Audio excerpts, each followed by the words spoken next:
Hello, welcome to my channel, AI Medical School. The topic of today's video is cell death. Death of cells occurs in two ways.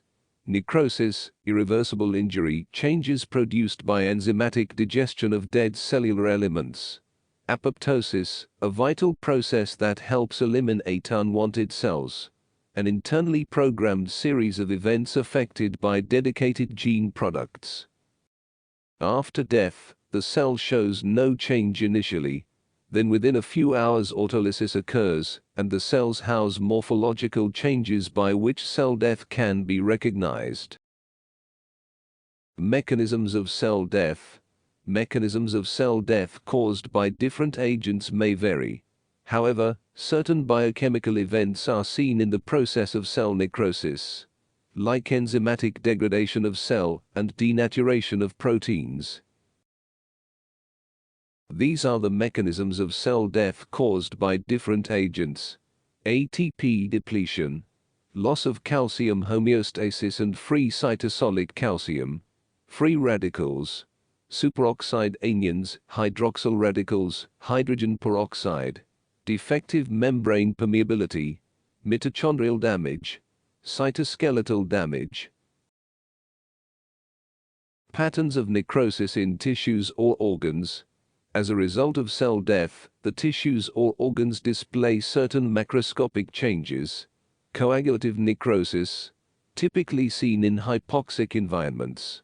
The outline of the dead cells are maintained and the tissue is somewhat firm. Example: myocardial infarction. Liquefaction necrosis. The dead cells undergo disintegration and affected tissue is liquefied. Example: cerebral infarction, usually associated with cellular destruction and pus formation. For example, pneumonia.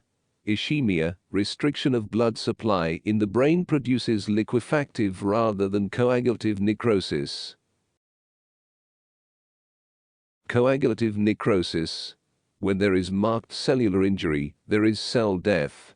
This microscopic appearance of the myocardium is a mess because so many cells have died that the tissue is not recognizable. Many nuclei have become pycnotic, shrunken and dark, and have then undergone kaurexis, fragmentation, and kaolysis, dissolution. The cytoplasm and cell borders are not recognizable. Liquefactive necrosis. This is liquefactive necrosis in the brain in a patient who suffered a stroke with focal loss of blood supply to a portion of the cerebrum. This type of infarction is marked by the loss of neurons and neuroglial cells and the formation of clear space at the center left. Liquefactive necrosis is a type of necrosis that occurs due to autolytic and heterolysis actions of enzymes that convert the proteins of cells into liquid. Therefore, it is characterized by softening and liquefaction of tissue. Special sites of necrosis: caseous necrosis, fat necrosis, and gangrenous necrosis. Caseous necrosis. A specific form of coagulation necrosis typically caused by mycobacteria, such as tuberculosis. A form of coagulative necrosis, cheese-like. Example: tuberculosis lesions. Fat necrosis. Enzymatic digestion of fat. Example: necrosis of fat by pancreatic enzymes. Gangrenous necrosis. Necrosis secondary to ischemia, usually with superimposed infection. Example: necrosis of distal limbs, usually foot and toes in diabetes. Caseous necrosis. Microscopically, caseous necrosis is characterized by acellular pink areas of necrosis, as seen here at the upper right, surrounded by a granulomatous inflammatory process.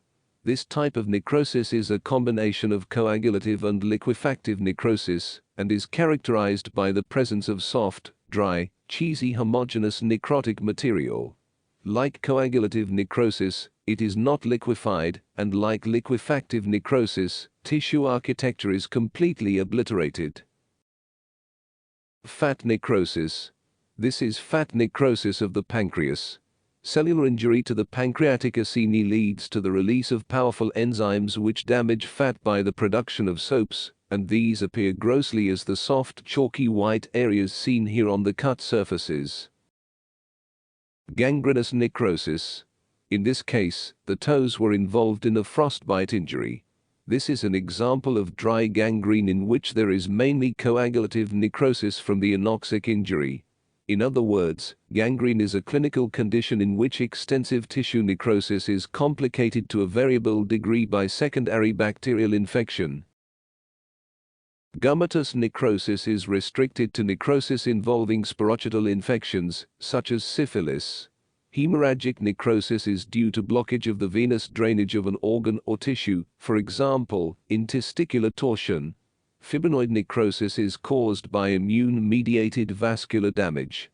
It is marked by the deposition of fibrin-like proteinaceous material in arterial walls, which appears smudgy in the eosinophilic on light microscopy. Morphological forms of programmed cell death. Type 1 apoptosis. Type 2 autophagic cell death. Type 3 non-lysosomal. Apoptosis. This process helps to eliminate unwanted cells by an internally programmed series of events affected by dedicated gene products. It serves several vital functions and is seen in various settings. During development for the removal of excess cells during embryogenesis. To maintain cell population in tissues with a high turnover of cells, such as skin, bowels. To eliminate immune cells after cytokine depletion and autoreactive T cells in developing thymus. To remove damaged cells by the virus. To eliminate cells with DNA damage by radiation, cytotoxic agents, etc. Hormone-dependent involution endometrium, ovary, breasts, etc. Cell death in tumors. In the human body, 100,000 cells are produced every second by mitosis, and a similar number die by apoptosis. Development and morphogenesis. During limb formation, separate digits evolve. Ablation of cells no longer needed. Tadpole. Homeostasis. Immune system 95% T and B cells die during maturation. Negative selection. Deletion of damaged or dangerous cells. Mechanisms of apoptosis. Apoptosis can be induced by various factors under both physiological and pathological conditions. It is an energy-dependent cascade of molecular events which include protein cleavage by a group of enzymes, caspases, protein cross-linking, DNA breakdown. Apoptosis is regulated by a large family of genes, some of which are inhibitory and some are stimulatory. Apoptosis. There are a number of mechanisms through which apoptosis can be induced in cells. The sensitivity of cells to any of these stimuli can vary depending on a number of factors such as the expression of pro- and anti-apoptotic proteins, the severity of the stimulus and the stage of the cell cycle. Mechanisms of apoptosis. The pro-apoptotic B-cell lymphoma 2 proteins are often found in the cytosol, where they act as sensors of cellular damage or stress. Following cellular stress, they relocate to the surface of the mitochondria, where the anti-apoptotic proteins are located. This interaction between pro- and anti-apoptotic proteins disrupts the normal function of the anti-apoptotic B-cell lymphoma 2 proteins and can lead to the formation of pores in the mitochondria and the release of cytochrome C and other pro-apoptotic molecules from the intermembrane space. This in turn leads to the formation of the apoptosome and the activation of the caspase cascade. The release of cytochrome C from the mitochondria is a particularly important event in the induction of apoptosis.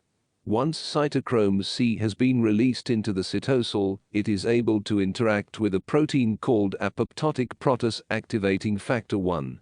This leads to the recruitment of pro-caspase 9 into a multi-protein complex with cytochrome C and apoptotic protease activating factor 1. Caspases and apoptosis. One of the hallmarks of apoptosis is the cleavage of chromosomal DNA into nucleosomal units. The caspases play an important role in this process by activating gnases, inhibiting DNA repair enzymes, and breaking down structural proteins in the nucleus. Two pathways, death receptor, left, mitochondrial, right, both converge. Caspase 3 activation, then branch causing eventual cell death. Morphology of apoptosis, shrinkage of cells, condensation of nuclear chromatin peripherally under the nuclear membrane, formation of apoptotic bodies by fragmentation of the cells and nuclei. The fragments remain membrane-bound and contain cell organelles with or without nuclear fragments. Phagocytosis of apoptotic bodies by adjacent healthy cells or phagocytes. Unlike necrosis, apoptosis is not accompanied by the inflammatory reaction. Apoptosis. In this fetal thymus, there is the involution of thymic lymphocytes by the mechanism of apoptosis. Individual cells fragment and are consumed by phagocytes to give the appearance of clear spaces filled with cellular debris. Apoptosis is controlled by many mechanisms. Genes such as BCL2 are turned off and Bax genes turned on. Proteolytic enzymes called caspases produce much cellular breakdown. Apoptosis is a more orderly process of cell death in which there is individual cell necrosis, not necrosis of large numbers of cells. In this example, liver cells are dying individually from injury by viral hepatitis. The cells are pink and without nuclei. Autophagy. When cells are faced with an inadequate supply of nutrients in their extracellular fluid, they may begin to cannibalize some of their internal organelles, such as mitochondria, for reuse of their components. Autophagy refers to a set of diverse processes whereby intracytoplasmic material is delivered to lysosomes. Autophagy is a regulated process for the removal of damaged proteins and organelles. Autophagy occurs under basal conditions and is stimulated by environmental factors such as starvation. There is evidence that proteins that are linked to tumorigenesis can regulate the rate of autophagy, with oncogenes in general blocking and tumor suppressors stimulating the process. The removal of damaged cellular components, especially damaged mitochondria, might decrease the level of reactive oxygen species, which in turn might reduce genomic instability or forestall cellular senescence. Such mechanisms might allow moderate increases in autophagy to reduce the incidence of cancer and prolong lifespan. Autophagy involves formation of a double membrane within the cell which envelops the materials to be degraded into a vesicle called an autophagosome. The autophagosome then fuses with a lysosome, forming an autolysosome whose hydrolytic enzymes degrade the materials.